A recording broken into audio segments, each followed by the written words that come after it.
brought to you by Thomas Allgaier and Phanes. This edition highlights key LinkedIn posts on electrification and battery technology in weeks 44 and 45. Phanes supports automotive enterprises and consultancies with market and competitive intelligence, so product teams and strategy leaders do have the optimal base for their strategic decisions. Welcome back to the Deep Dive. Today we're really cutting through the noise on social media, zeroing in on electrification and battery technology. The insights we've pulled from LinkedIn over calendar weeks 44 and 45, well, they paint a pretty fascinating picture of what's happening on the ground, sometimes frustrating too. That's absolutely right. What really struck me is how the conversation is shifting. It's moving decisively away from the theoretical stuff, can we actually electrify everything? Right. To the much more practical existential questions. Okay, how do we deploy this at scale and, crucially, make it work economically? We're seeing a huge focus on grid integration, viable ways to handle massive charging demands, and maybe most importantly, trying to fix those really deep friction points for the user. Yeah, it feels like this constant battle, doesn't it? You've got this amazing technology racing ahead, but then there's the regulatory side, the infrastructure side, struggling to keep up. Exactly. So let's try and unpack that tension. We've grouped the insights we found into 4 main clusters that really seem to dominate the discussion. First, bidirectional charging and V2G, the economics side. Then the sheer scale needed for megawatt truck charging. Third, the ongoing saga of charging infrastructure and tariffs. And finally, how smart systems integration and grid flexibility tie it all together. Okay, sounds good. Let's dive straight into what could be a real economic game changer. Bidirectional charging.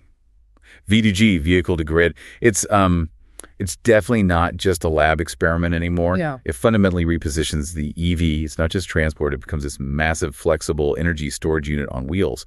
And that capability, well, it's potentially key for stabilizing grids, especially with all the intermittent renewables coming online.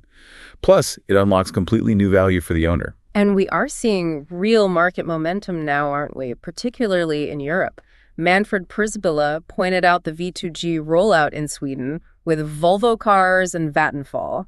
He stressed it's moving beyond just pilots now into a proper market offering. Yeah, a commercial product, not just a demo. Exactly. And the potential numbers are really quite compelling. Dr. Lyudmila Simon shared insights from Germany, where E.ON and BMW Group are launching a V2G tariff. Their calculations suggest customers could actually earn up to 720 euros a year. 720 euros. Wow. Yeah, and think about what that means. Dr. Simon highlighted that for a lot of people, that kind of saving could cover their entire annual mileage cost. So you're essentially getting, de facto free charging at home. It's a huge psychological shift. Yeah. The EV stops being just a cost. It becomes an asset, potentially, and it scales up too, right, for the whole economy. Absolutely. Jonas Rex-Quink cited analysis showing that widespread V2G could cut Europe's total energy system costs by something like 8.6% by 2040. And even for the individual owner, beyond just offsetting charging costs, things like energy arbitrage or providing grid regulation services could mean profits up to maybe 500 euro a year. So It's not a trivial benefit. Right. And Roman Siegenbrook made a great point reinforcing that V2G isn't an island. Its real power comes when you combine it with other smart home tech smart meters, rooftop solar, heat pumps. That's when you get truly comprehensive, intelligent energy management at home. Okay, here comes the but. All that potential runs smack into regulatory hurdles. A major one, discussed by Herbert Dies and Thomas Raffiner with the Bavarian Ministry, is this issue of double grid fees for V2G. Ah, yes. The killer. Right. For anyone listening who hasn't hit this, if you use V2G, you often get taxed or charged twice, once for pulling power into charge and again for sending power out to the grid. That friction, well, it just kills the incentive. It's the classic problem, isn't it? Yeah. Regulation lagging behind the tech. To try and get around that, Dr. Julia Hildermeyer mentioned policymakers in Europe are pushing these regulatory sandboxes. It's controlled environments. Exactly. Let's test new rules and solutions in a limited way first, see what works, before trying to change the whole system. And the complexity isn't just with governments or utilities.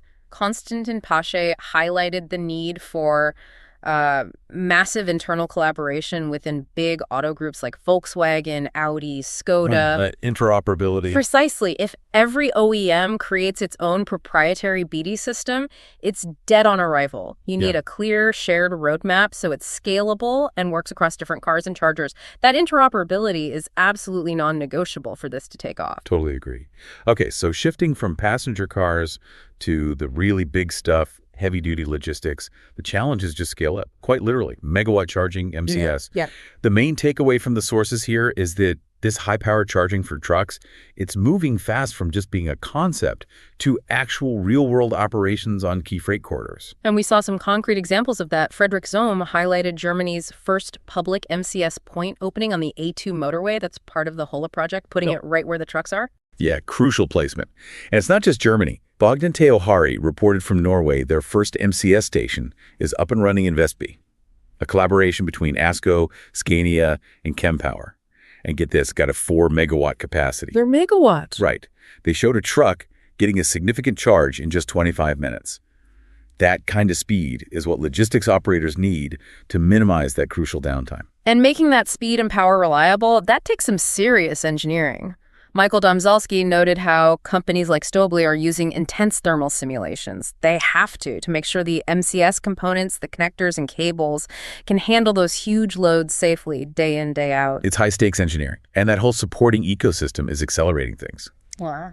Alexei Telegin detailed the launch of the Advanced Transportation Research Center, the ATRC. It's specifically set up for megawatt-level testing to push interoperability forward faster. Okay. We also saw Rustam Kocher sharing updates on the Tesla Semi, including pretty concrete plans for their own megawatt charging network, something like 46 sites across the U.S. initially. That's a big infrastructure bet. So the big question for fleet operators then, is this actually commercially viable now? Kara Reiner reported back from a conference saying, yes, attendees are finding that electric long-haul trucks can be viable. They're hitting total cost of ownership parity, sometimes even beating diesel on specific routes. And a key driver for that viability is corridor charging costs coming down as more trucks use the stations. Utilization matters. Makes sense. But it is triggering this massive industrial shift. Jan Koster stressed that even with more highway charging, maybe 80% of truck charging will still likely happen back at the depot. Right, overnight or during loading. Exactly. And that needs really smart, sophisticated orchestration of power within those depots. It's not a simple plug-and-play situation at that scale. And Tobias Wagner confirmed that, look, e-trucks can do long distance today. The key is effectively combining the mandatory driver rest stops with recharging.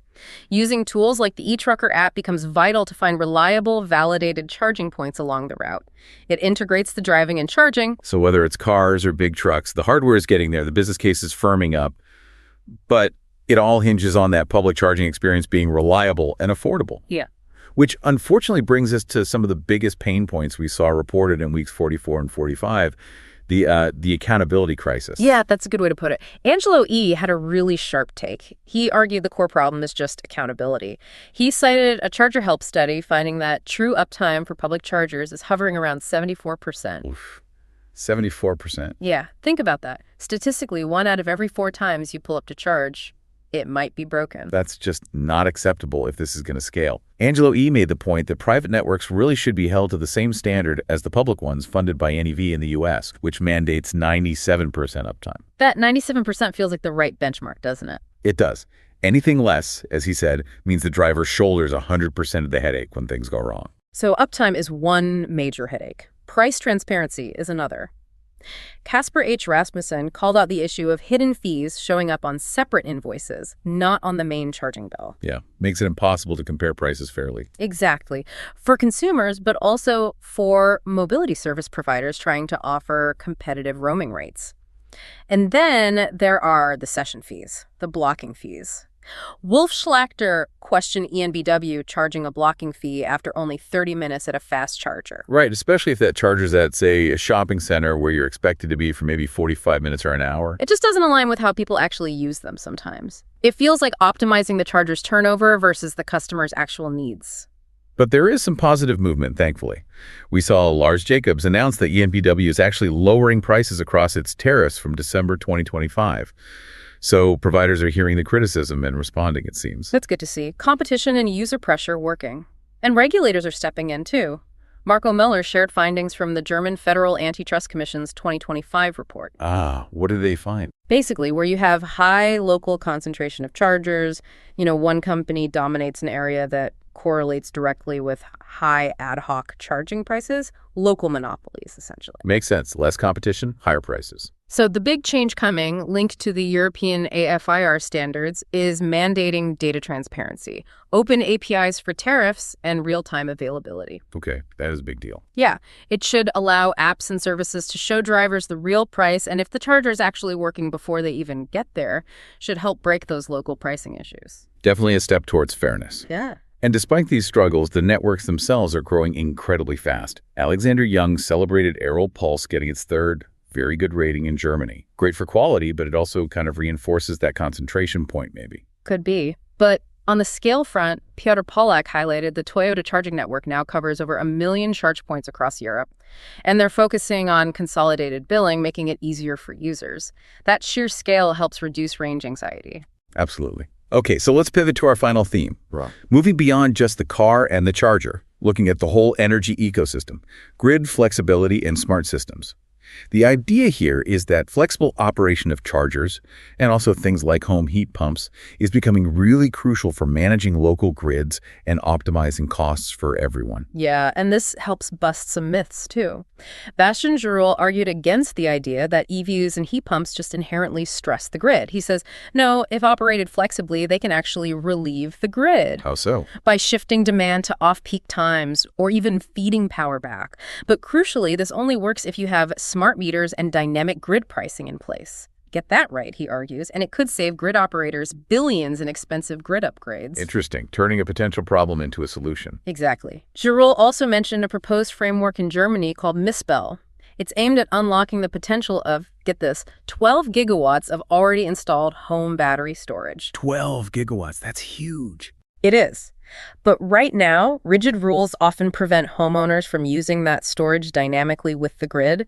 Mispel wants to change that, make those homes active grid participants. And you can scale that idea up, right? Yeah. Beyond individual homes. For sure. Anita Niederhäusern discussed research looking at how large EV fleets, like the 600-plus vehicles run by Mobility Genossenschaft, could act as big, coordinated virtual power plants, stabilizing the grid collectively. A fleet-to-grid concept. Yep.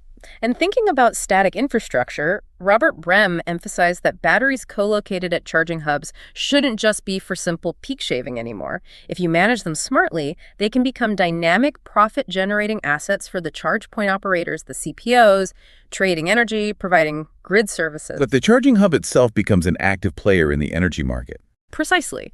It turns infrastructure from just a cost center into a potential revenue stream. And fundamentally, the tech for all this dynamic management, the sensors, the software, the batteries, it's largely ready.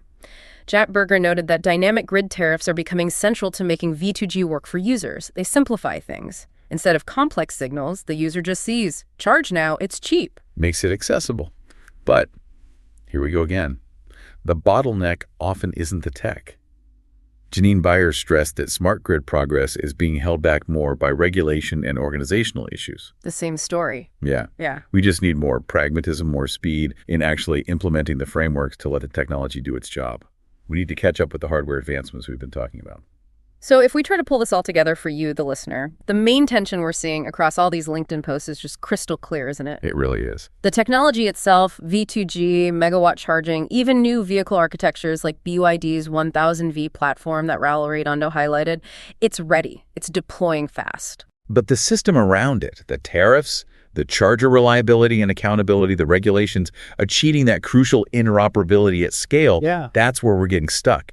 It's struggling to keep pace. Yeah. The sources really point towards a future where we have to transform both mobile assets, the EVs, the fleets, and static assets, the depots, the chargers, the heat pumps, into active, orchestrated players within the whole energy system. And that needs real collaboration across sectors like automotive, utility software, groups that haven't always worked closely together. It feels like the next big phase of electrification isn't really about inventing better batteries anymore. It's purely about coordination. It's about smoothing out that friction for the end user, making it seamless, reliable, and affordable. It kind of forces you to ask, what's actually harder? Developing a sophisticated new 1,000-volt vehicle platform, or getting 10 different global regulators to agree on one simple standard way to handle dynamic grid tariffs? That's a good question to ponder. If you enjoyed this episode, new episodes drop every 2 weeks. Also, check out our other editions on future mobility and market evolution, next-gen vehicle intelligence, and commercial fleet insights. Thank you for joining us for this deep dive. Make sure you subscribe so you don't miss our next exploration of what's happening right now in mobility.